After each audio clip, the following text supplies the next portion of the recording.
Today, I'll show you the three-phase servo control voltage stabilizers control card wiring connections. First the wiring, then we'll proceed. Functions. As we can see here, there are 4 connectors. This connector for our 4 wires is shown. This is for the output, or you have attached something to the connector. Our YB are the input wires. Here is a 4-pin connector. The current raster goes to the CT. 2 red wires connect to the sense transformer, whose value is U. Any value between 1518 V, 300 mA or 250 mA. You can use them as you like. Here, 2 blue wires connect to our conductor. There's a connector for the Three card, which has 3 separate connections for R, Y, and B neutrals. Connecting neutral to any one connector will carry it forward to both. The sequence is forward, reverse, neutral, forward, reverse from here 15. With separate connections for R, Y, B, and these wires are connected to our control card so that the control card can control it from here. If we don't do it here, this is our stabilizer wiring. Now, we will power it on and look at its functions. We have powered it on, and now we see our screen rolling. First, I will tell you about the LED and key functions. So, we scribble on our screen to see what we are displaying on the screen. Here, you can see the LED showing IP fail, which indicates that any errors on the input side at that time will cause your LED to glow. Here, we see phase reverse. If phase reverse occurs, this will be the phase reverse LED on this side. When overload occurs, this particular LED will glow. And output on, currently our output is on, so we are seeing the green one here, so their LED is our start. If we look at the key functions, here the first key is our back and hold, the next key is minus and off, we have given this. After that, the key is plus and on, and then the key is enter and option.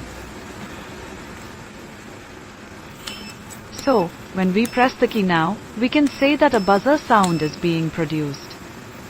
So, if we want to stop this sound, we will need to short press enter.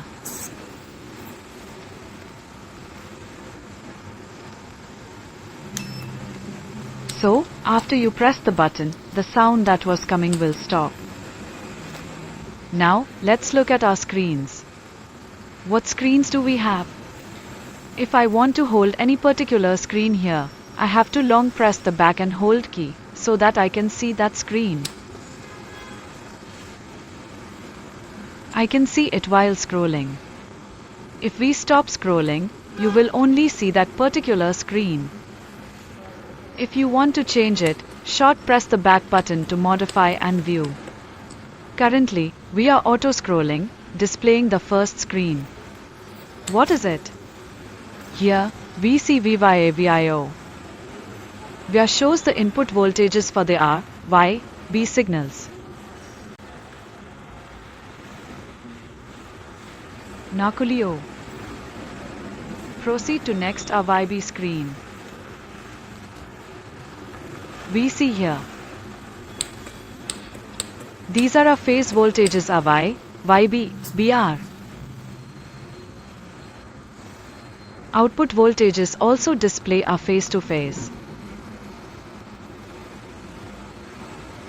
Our Y, YB, B are displayed on screen. Seeing IR, IY, IB. And here, we are seeing the current displayed, and further on, we have MBA. After that, our screen shows frequency, and then our screen shows output on, and this is our status screen. Here, currently, our output is start, so we see output on. If there is any error, a particular error will be displayed here. This is how our card displays various screens in run mode. Now, let's look at its settings.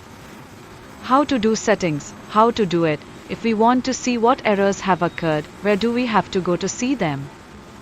We see that here in our 2 types of settings, one is general settings and one is factory settings.